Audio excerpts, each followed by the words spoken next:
Wow, this tower gaming PC is back to life now. After we replaced the water cooling fan with the CPU high performance Noctua Chromax Black, it's back to business.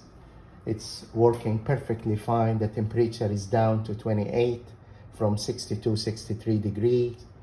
And the hardware parts like the hard drive, solid states, everything is back to business. It's showing on the BIOS here, and it's going to work in very efficient manner.